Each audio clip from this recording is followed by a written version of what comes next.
미디어 협동조합 국민TV 개국기념 특강 신춘 2014 대한민국을 말하다. 미디어 협동조합 국민카페 온에어가 국민TV 개국을 맞아 주간 특강을 마련합니다. 대한민국의 언론, 법조, 경제, 안보, 사회 각 분야의 전문가들이 나서 2014년 대한민국의 현실과 미래를 짚어냅니다. 3월 24일 월요일 서화숙 한국일보 선임기자, 3월 25일 화요일 이정열 전 창원지법 부장판사, 3월 26일 수요일 선대인 경제연구소장, 3월 27일 목요일 김종대 디펜스 21 플러스 편집장, 3월 28일 금요일 홍세화, 말가활 발행인이 시대의 화두를 제시합니다. 3월 24일부터 28일까지 서울 마포구 월드컵로 37 국민카페 온에어의 조합원과 애청자 여러분의 많은 참관을 기대합니다.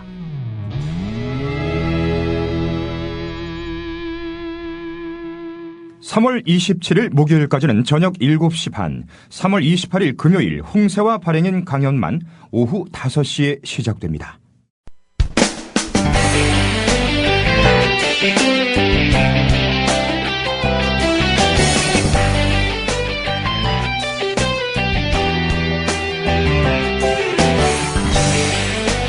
안녕하세요. 생생한 현장감과 깊이 있는 분석을 더한 이 시각 뉴스 마포스퀘어의 문희정입니다.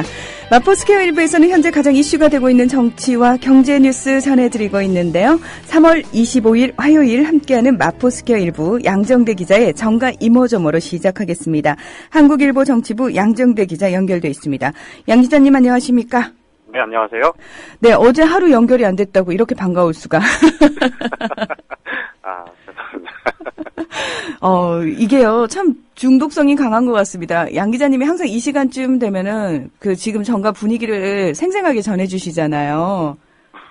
그거 듣고 기사를 찾아보는 것과 듣지 않고 기사만 보는 거 굉장히 느낌이 다릅니다. 뭐라고 말씀을 드려야 되나? 그만큼 중요한 분이시니까요. 예. 자, 오늘 새정치민주연합 얘기부터 해봐야 될 것 같습니다. 네. 내일 중앙당 창당을 하죠. 예, 그렇습니다. 예, 아무래도 첫 과제가 이 기초선거 무공천 논란 정리 문제가 아닐까 싶은데요. 어떻습니까? 지금 당이 만들어질 때, 이 당이 앞으로 어떤 정책 비전과 어떤 노선을 가지고 어떻게 정책을 펼쳐나갈 거냐. 이런 문제들을 정리하는 게 바로 이제 당헌당규 또 정강정책 마련 과정일 텐데요. 네. 지난주에 정강정책 관련해서 5.18, 4.19, 또 60, 또 14선언, 6.15 공동선언, 뭐 이런 것들을 넣느냐 뺐느냐 가지고 이제 뺐느냐 가지고 한바탕 홍역을 치른 바 있었는데, 네. 어쨌든 뭐 대충 정리는 됐습니다만 그 과정에서 과연 이 당이 어디로 갈 거냐, 과연 안철수 의원 측의 철학과 정치 노선이 도대체 어떤 거냐, 뭐 이런 부분들이 조금 논란이 되긴 했었는데요. 어쨌든 그래도 이제 당헌당규나 정강정책 부분은 내일 중앙당 창당을 앞두고 오늘까지, 어제까지 대체로 이제 정리가 다 됐고요.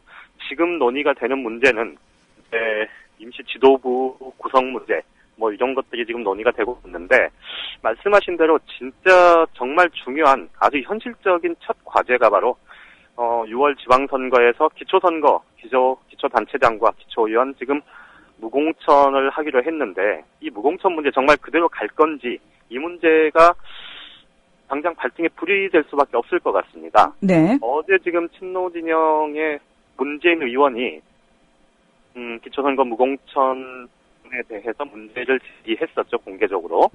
그리고 최근에 이제 실제 선거를 치르는 각 지역 단위에서 현역 의원들 중에도 기초선거 무공천 정치를 재검토해야 되는 건 아니냐, 이제 이런 주장들이 좀 나오기 시작하지 않습니까? 그렇죠. 이 문제가 뭐 지난번에 사회자께서도 한번 정리를 해주셨습니다만은 기초선거 정당공천 폐지 문제가 여야 공이 하나의 룰을 가지고 동일한 룰을 갖고 가는 거면 문제가 없겠지만, 한쪽은 선거 공천을 한다 그러고 한쪽은 공천을 하지 않고 무소속 후보가 난립할 가능성이 커지고, 이렇게 되면 사실 공정한 경쟁이 된다는 건 애초부터 어려운 일이죠. 그렇죠. 그러다 보니까 이제 이 기초선거 무공천 문제가 새정치민주연합 입장에서 보면 이제 정말 발등에 불이 됐는데, 지난주에 한번 말씀을 드렸던 대로 이 기초선거 무공천을 고리로 해서 민주당과 지금 무소속 안철수 의원 측이 통합을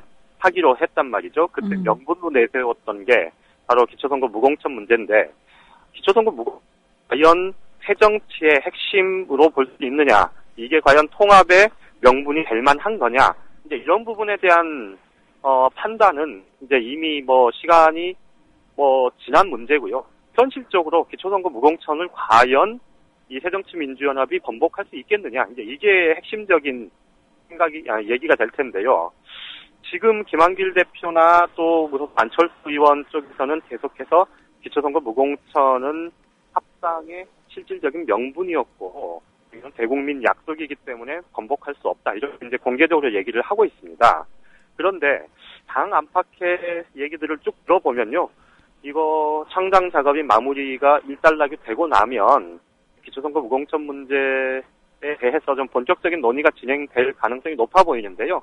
아마도 그 프로세스는 지금 새정치비전위원회에서 오늘도 토론회에서 이 기초선거 무공천 방침에 대한 비판적인 의견이 꽤 많이 나왔거든요. 네네. 그러고 보면 이 새정치비전위원회에서 의견을 제시하고 그에 따라서 이 의견에 따라서 새정치민주연합 내부에서 전당원 투표든 아니면 다른 프로세스든 조금 구체적인 검토가 있을 것 같은데, 현재로서는 전당원 투표 얘기가 굉장히 좀 심도 있게 지금 당 내에서는 검토가 되는 그런 모습입니다. 어쨌든 무소속 안철수 의원 쪽에서 이제 얼만큼 이걸 이제 수용할 수 있느냐, 이 논의 자체를 수용하겠느냐, 이런 좀 반론도 있을 수 있는데요. 이 선거라는 게 굉장히 현실적인 문제고, 자칫 잘못하면 새정치민주연합이 야권의 통합신당으로서의 구심점이 될 수 있는 그 밑바닥 흐름을 놓칠 수도 있는, 이 밑바닥 당의 조직이 붕괴될 수도 있는 그런 위기로 빠질 수 있거든요. 네. 이런 부분들까지 좀 고려를 하게 된다면 아무래도 창당 작업이 내일 마무리가 되고 나면 그 이후에는 이 기초선거 무공천 방침에 대해서 앞으로 진짜 어떻게 해나갈 거냐, 좀 본격적인 논의가 진행될 수밖에 없고요. 그렇게 되면 새정치비전위원회의 역할이 그만큼 더 커질 것 같습니다. 네. 야권 통합신당의 명분이 기초선거 무공천이라고 말씀하셨습니다만, 참 아이러니하게도 동시에 이 명분 때문에 사실 야권이 통합한 이유 자체를 상실하게 되는 그런 일이 발생을 하지 않을까. 네, 그러니까 현실과 명분 사이에 이 괴리가 정말 어마어마하게 커질 수밖에 없는 그런 상황이 됐습니다. 네, 그래서 정말 많은 분들이 지금 그 부분에 대해서 현실적인 고민을 하고 있다는 걸 좀 알아주셨으면 좋겠다라는 생각이 들고요. 예.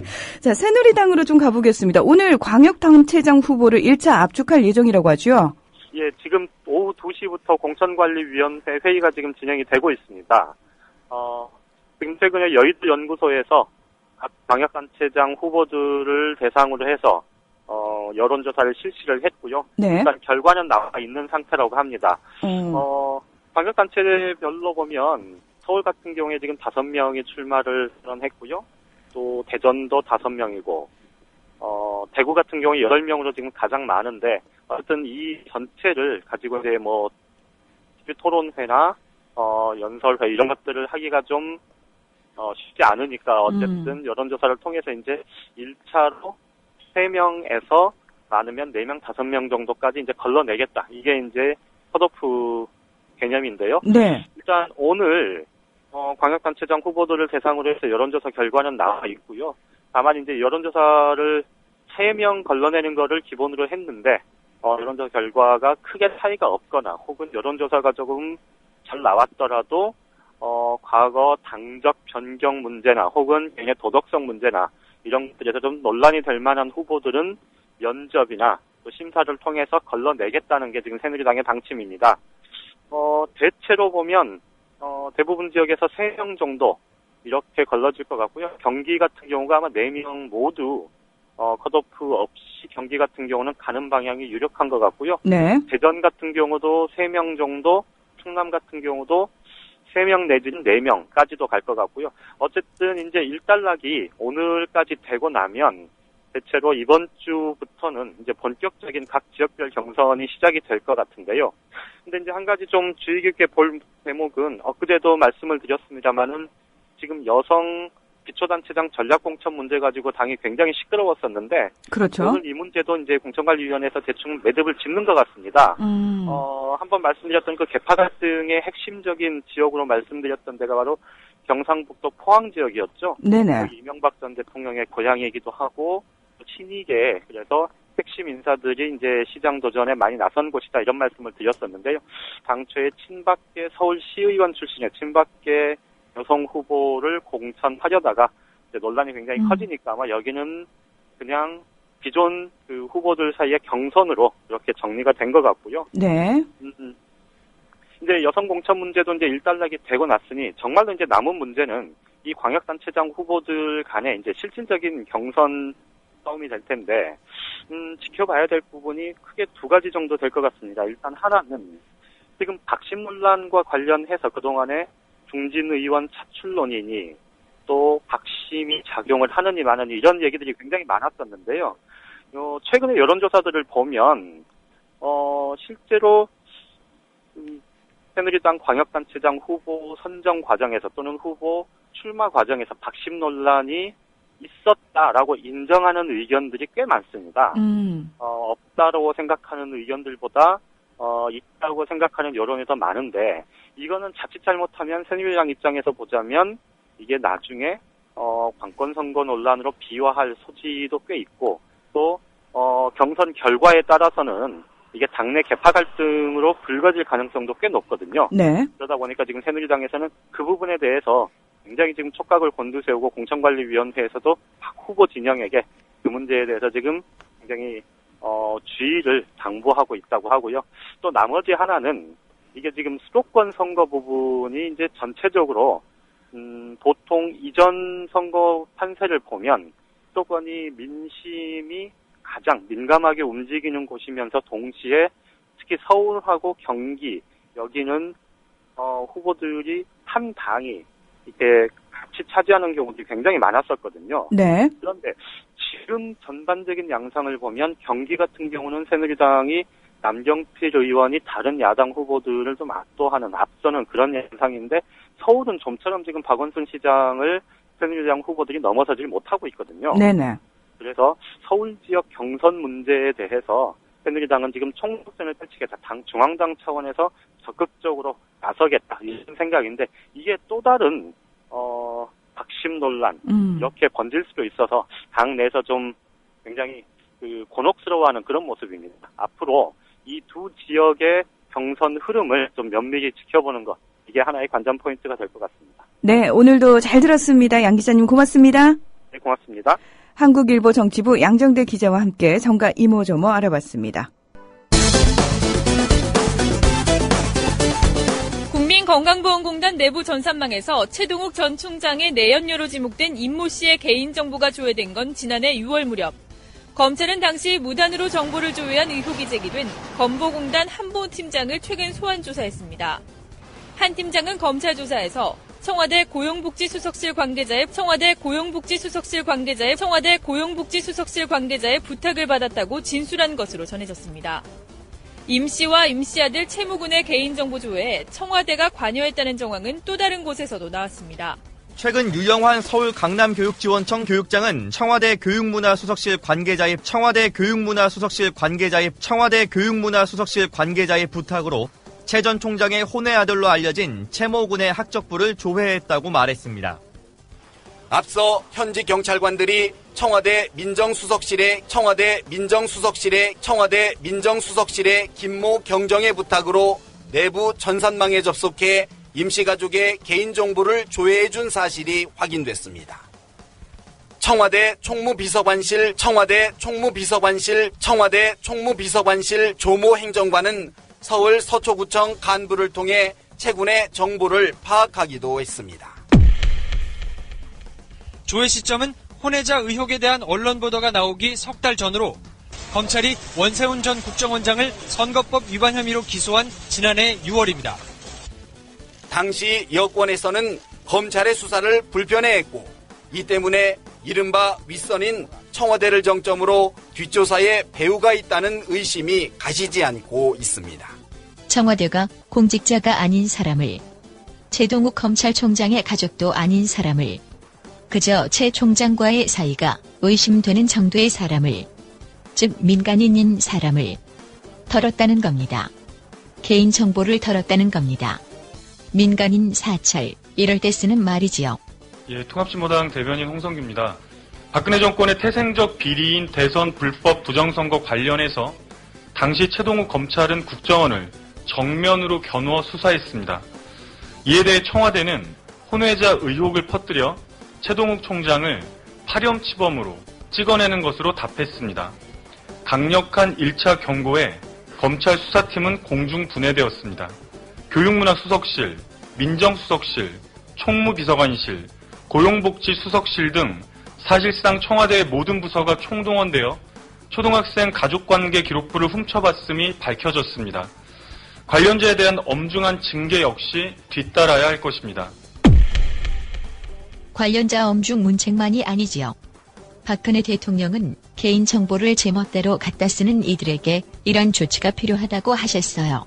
개인정보의 수집, 보관, 활용, 폐기에 이르기까지 단계별로 국민이 신뢰할 수 있는 엄격한 가이드라인을 제시해야 하겠습니다.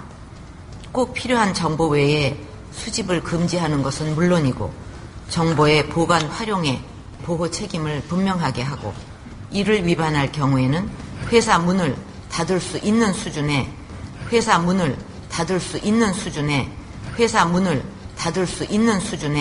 엄격한 제재 방안을 마련하기 바랍니다.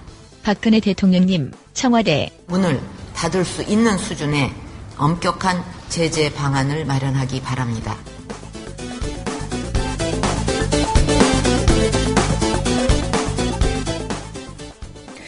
네, 우리 대통령님 말씀대로 곧 문 닫을 회사 생길까요? 네, 지켜봐야겠습니다. 자, 오늘의 경제 뉴스 들어보겠습니다. 김광수 경제연구소의 길경식 연구이사 연결돼 있습니다. 이사님 안녕하십니까? 네, 안녕하세요.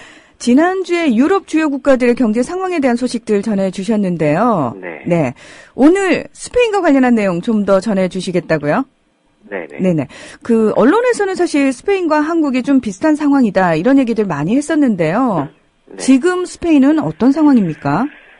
일단 지난주에는 유럽의 2013년도 경제 성장률 발표한 자료를 가지고 현재 이제 유럽 지역이 경제 성장률이 계속 마이너스 성장을 하다가 거의 이제 바닥을 찍고 다시 회복세로 돌아서는 그런 양상을 보이고 있다라는 말씀을 드렸었습니다. 네네.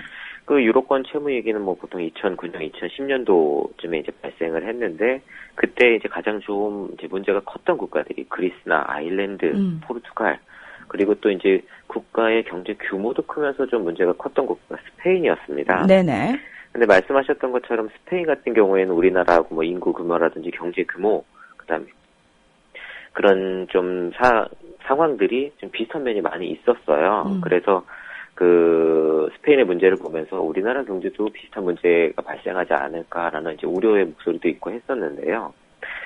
이제 2012년에 공통점이 하나가 더 늘었어요. 뭐냐 하면 스페인도 이제 2012년 6월 달에 ESM, 그러니까 유로피안 스테빌리티 메커니즘이라고 해서 우리말로 하면 유럽 안정기구, 유럽 안정 조정기구 이 정도쯤 될 것 같은데요. 여기에 이제 1,000억 유로의 구제금융을 요청했다가 413억 유로의 이제 구제금융을 자금 지원을 받게 됩니다. 우리나라하고 규모는 물론 다르긴 하지만 우리나라가 1997년도에 IMF로부터 그 구제금융을 받았던 것하고 거의 동일하다고 생각을 하시면 됩니다. 스페인은 이렇게 그 구제금융을 지원받는 조건으로 금융기관에 대한 자산 실사 조사라든지 스트레스 테스트를 통해서 자본을 확충하고 금융기관들의 부실 자산을 정리하는 것과 함께 또 정부나 금융감독기관들의 어떤 규제 같은 것들을 포함한 전반적인 금융 시스템의 개혁을 추진하도록 이제 요구를 받았습니다. 그러고 나서 이제 쭉 진행되어 오던 것들이 2013년도 12월에 금융 부분 이 구조조정 지원 프로그램이 종료가 되었다라는 이제 선언이 되었는데요. 네. 물론 그 지원받은 413억 유로의 구제금융을 다 갚은 것은 아니고요. 우리나라 같은 경우에는 1997년도에 구제금융을 195억 달러 정도, 물론 한 번에 받은 건 나눠 받긴 했지만 어쨌든 그 받았던 금액을 2001년도, 그러니까 4년 만에 모두 다 갚아서 이제 조기 졸업을 했어요. 근데 스페인 같은 경우에는 이 413억 유로에 대해서 아직은 이제 상환을 시작하지 않았고 2022년도부터 시작을 해서 2027년도까지 다 상환을 모두 완료하는 것으로 현재 예정이 되어 있습니다. 이렇게 보면 우리나라가 정말 그 빠르게 97년도 외환위기를 극복한 거는 그 상대적으로 봤을 때 굉장히 좀 빠른 편인 거는 맞는 것 같아요. 물론 뭐 스페인 경제가 빠르게 회복이 된다라고 하면 우리나라처럼 조기 상환을 할 수도 있겠지만 지금의 경제 상황 자체가 1990년도 후반하고 지금의 상황이 좀 차이가 많이 있고, 그러니까 지금이 더 상황이 안 좋은 상황이라서 네. 실질적으로 빠른 회복은 쉽지가 않을 것으로 보여집니다. 근데 이사님 조기 네. 졸업했다고 막 네. 좋아할 수만은 없었던 게 사실 샴페인 네. 너무 일찍 터뜨렸다고 그 뒤로 굉장히 고생을 많이 하지 않았습니까? 우리나라 경제가. 그렇죠. 그러니까 그때는 우리나라 같은 경우는 수출 중심 국가인데 다른 나라들의 상황이 그렇게 나쁘지 않았기 때문에 수출을 이제 빨리 회복할 수 있어서 그러니까 특정 기업에 좀 몰아주기를 한 거죠. 네. 그렇다 보니까 빠르게 그렇게 할 수 있었던 거고 그게 딱 좋다고만은 볼 수 없는 게 사실인 것 같습니다. 네네. 일단 어쨌든 이 스페인이 어떻게 이제 구제금융을 받게 됐는가라는 그 경위를 좀 살펴보면요. 우리나라하고 좀 비슷한 부분들이 많이 있어요. 스페인 같은 경우도 2000년대에서부터 중반까지, 그러니까 이 금융위기가 발생하기 전까지도 계속해서 저금리 기조가 이어졌었습니다. 우리나라 같은 경우에는 2000년대 초반, 그러니까 IMF 그 구제금융을 받은 이후 거의 졸업을 하고 나서부터는 저금리 기조가 이제 계속되거든요. 네. 그러면서 이제 은행들이 처음에는 이 저금리 싼 대출을 뭐 기업이든지 투자자라든지 여기저기 그 산업 부가가치를 창출할 수 있는 산업에 대출을 해주다가 그러고도 돈이 남으니까 이 돈들이 결국 이제 부동산 쪽으로 흘러 들어가게 됐고 이런 돈들이 결국 부동산 버블로 이어지게 됐었는데요. 네. 이 버블이 계속 팽창을 하다가 2008년도에 이제 글로벌 금융위기, 미국발 글로벌 금융위기가 다 터지면서 버블이 이제 급작스럽게 터지게 됐고, 그러면서 대다수의 스페인 은행들이 대규모 부실 채권을 보유를 하게 됩니다. 이에 따라서 그 주요 은행들이 이제 스페인 정부에다가 구제 금융을 요청을 했는데 스페인 정부도 이걸 이제 감당을 할 수가 없어서 유로그룹, 유로 지역 회원국들의 재무장관 회의인 이 유로그룹에다가 이 구제금융을 요청을 했어요. 1000억 유로를. 그랬더니 이제 거기에 절반에 조금 미치지 못하는 413억 유로에 대해서 구제금융 지원을 승인을 하게 된 거고요. 아까도 앞에서 말씀드린 것처럼 스페인이 이 구제금융을 받으면서 이제 여러 가지 조건들을 수용을 해야만 했는데 이 대상에 따라서 조건이 조금씩 달랐습니다. 일단 이 구제금융, 그러니까 돈을 지원받는 개별 금융기관들에 대해서는 엄격한 자산 실사를 통해서 정확히 정말 자산을 현재 얼마를 가지고 있고 그 중에서 부실 자산, 그러니까 회수가 불가능한 그 부실 비율이 얼마나 되는지를 좀 조사를 받도록 해서 현재 상황이 정확히 어떤 상황인지 객관적으로 좀 살펴보는 과정을 거쳤고 그 과정을 통해서 이제 정확한 객관적인 사실들을 인지한 다음에 그 자료를 바탕으로 이제 스트레스 테스트를 실시를 했습니다. 그러니까 상황이 더 이제 비관적으로 흘러갈 경우에 이제 상황이 어떻게 안 좋아질 것인가 이게 시뮬레이션을 해본 거죠. 네. 그래서 그것을 바탕으로 해서 자본이 더 확충이 필요한 그 기관 같은 경우에는 자본을 더 확충하도록 하고 혹은 이제 구조 조정을 한다든지 부실 자본 같은 것들을 정리 절차를 통해서 이제 처분을 하는 이런 일련의 과정들을 실시를 했어요. 그러면서 이 공적 자금이 투입된 금융기관에 대해서는 부실 자산을 아예 떼내어서 자산관리 전문 회사가 이걸 처분하도록 하면서 개별 이제 금융기관들은 이렇게 부실 처리를 했고 금융산업 전반에 대해서는 규제를 조금 더 강화하도록 하는 조치를 취했습니다.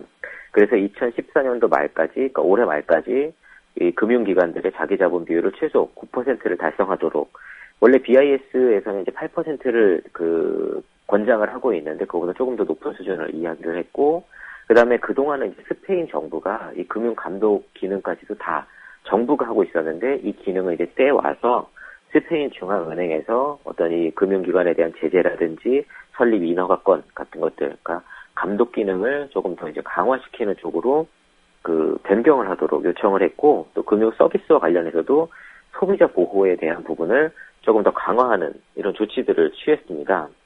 그래서 이런 과정을 거치면서 이제 금융기관들이 자기 자본 비율이 10% 넘어서는 수준까지 이제 평균적으로 좀 올라왔고, 가계와 기업들의 예금 증가율도 상승을 하고 있고, 부채는 계속 줄여가고 있는 상황이라고 합니다. 이렇게 이제 예금이 조금씩 증가하기 시작하면서 은행들도 유동성 사정이 이제 조금씩 나아지고는 있는데, 이게 수익성은 어쨌든 조금씩 나아지고 있는 것으로 보이지만 아직도 그 부실채권 비율이 계속 상승하고 있는 것으로 나타나는데, 이와 같은 경우에는 부실채권이 실제적으로 급증을 한다라기보다는 사람들이 이제 계속해서 대출금을 갚고 자산을 매각하고 하면서 대출하는 비중이 점점 줄어들면서 이 상대적인 비율이 그냥 높아지고 있는 것으로 보인다라고 분석을 했습니다. 어쨌든 이렇게 금융시장 상황이 조금씩 개선이 되다 보니까 국채금리도 원래 7.6%까지 2012년에 급등을 했던 것이 이제 최근에 다시 3.6% 정도까지 떨어졌고, 주가도 많이 이제 좀 이전보다는 오른 모습을 보이고 있고, 실물 경제도 지난주에 말씀드렸던 것처럼 계속해서 마이너스 성장을 보이던 것이 이제 3, 4분기부터 2013년 3, 4분기부터 아주 작긴 하지만 플러스 성장으로 전환이 되기는 했어요. 네.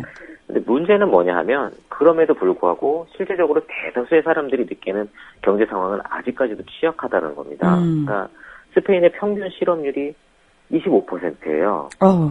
청년 실업률만 따지면 55%입니다. 이 정도면 정말 심각한 거 아닌가요? 예. 둘 중에 하나가 그 실업자라는 건 실제적으로 그 몸에 느끼는 청년들의 실업률이라는 건 그냥 눈에 띄는 대다수의 청년들이 일자리가 거의 없다라는 것과 마찬가지거든요. 그렇겠죠. 유로 지역 전체적으로 경기가 안 좋은 상황에서 유로 지역 평균보다도 지금 2배 이상 높아요. 유로 지역의 평균 실업률이 10%고 유로 지역의 평균 청년 실업률이 22% 정도인데, 스페인의 이런 실업률 수치라고 하면 아무리 경제 상황이 수치가 좋아지고 해도 실제적으로 국민들이 느끼는 그 지금 체감 경기라는 건 아직까지도 전혀 거의 회복되지 않은 것과 마찬가지다라고 보여집니다. 일단 이렇게 전체적으로 봤을 때는 부동산 거품이 꺼지면서 금융기관들이 파산할 위기에 놓여서 천문학적인 이제 그 구제금융을 투입해서 금융기관도 살리고 어떤 자산의 가격 같은 것들은 지금 부양해 놓은 상태지만, 실제적으로 국민들이 느끼는, 청년들이 느끼는 경기는 아직도 회복될 기미가 멀다라는 거고, 우리나라 같은 경우도 아직 실제적인 금융위기라든가 이런 것들은 일어나지는 않은 것을 보고 있거든요. 네. 그런데도 청년들의 실업률이 굉장히 높아서 고통을 받고 있는 그 청년들이 굉장히 많이 있는데, 그렇죠. 우리나라도 뭐 유럽이라든지 미국이라든지 일본처럼 이런 부동산 거품 붕괴라든지 여러 가지 요인들로 인해서 실질적으로 금융위기가 발생을 하게 되면 현재보다 더 안 좋은 상황으로 치닫을 수밖에 없을 것으로 좀 보여지고 있어서, 굉장히 그 많은 돈을 들여서 오랜 기간 동안 벌써 5년, 6년째 이렇게 해오고 있지만 아직도 회복이 안 된 모습을 봤을 때 우리나라 같은 경우도 이런 상황이 오게 되면 굉장히 긴 시간 동안 좀 어려움을 겪지 않을까라는 좀 예상이 됩니다. 네. 문득 이 스페인 당국에서 발표한 통계 수치들은 믿을 수 있을까라는 의문이 드네요.